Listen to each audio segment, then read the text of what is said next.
Welcome back to of the record.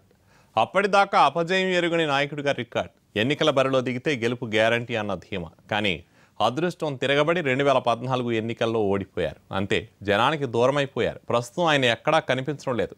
వైసీపీలో కీలక బాధ్యతలు అప్పగించినా బయటికి రావడం లేదు. ఎక్కడుంటున్నారో ఏం చేస్తున్నారో తెలియక అనుచరగణం డీలా పడిపోతున్నారట.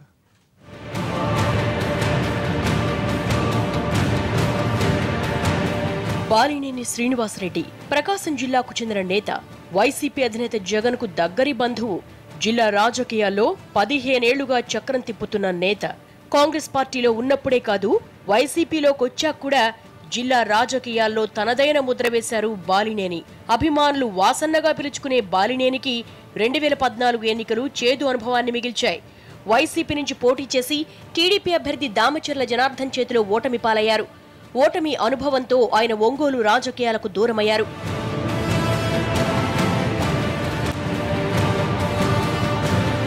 ఎప్పుడూ ఒంగోలు నియోజకవర్గంలో తిరుగుతుండే బాలినేని శ్రీనివాసరెడ్డి 10 నెలలుగా ఎక్కడా కనిపించడం లేదు.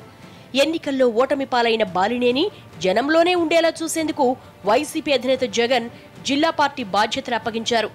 వైసీపీ ప్రకాశం జిల్లా అధ్యక్షునిగా ఎన్నికల అనంతరం బాలినేని పేరు ప్రకటించారు. అయితే బాలినేని ఇప్పటిదాకా పార్టీ బాధ్యతలు చేపట్టలేదు. దీంతో 5 నెలల క్రితం ఆయనకు వైసీపీ రాష్ట్ర ప్రధాన కార్యదర్శిగా బాధ్యతలు అప్పగించారు. అయినా బాలినేని బయటకు రావడం లేదు. పార్టీ పిలుపునిచ్చిన కార్యక్రమాలు అన్నిటికీ ఆయన దూరంగా ఉంటున్నారు. దీంతో బాలినేని అనుచరుల పరిస్థితి లీడర్ లేని కేడర్లా మారిపోయింది.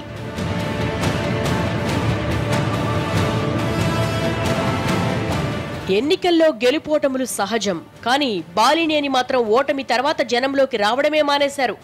అయితే ఆయన అజ్ఞాతవాసానికి ఓటమి బాధ కంటే వేరే కారణాలు ఉన్నాయన్న ప్రచారం జరుగుతోంది.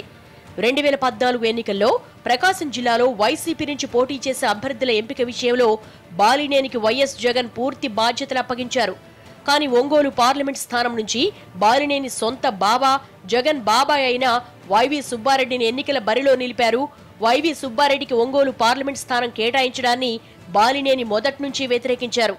వైవి ఒంగోలు నుంచి పోటీ చేస్తే తనకు ఇబ్బందులు తప్పవని భావించారు. కానీ ఎన్నికల్లో వైవి సుబ్బారెడ్డి గెలుపొందారు. బాలినేని మాత్రం ఓటమి పాలయ్యారు.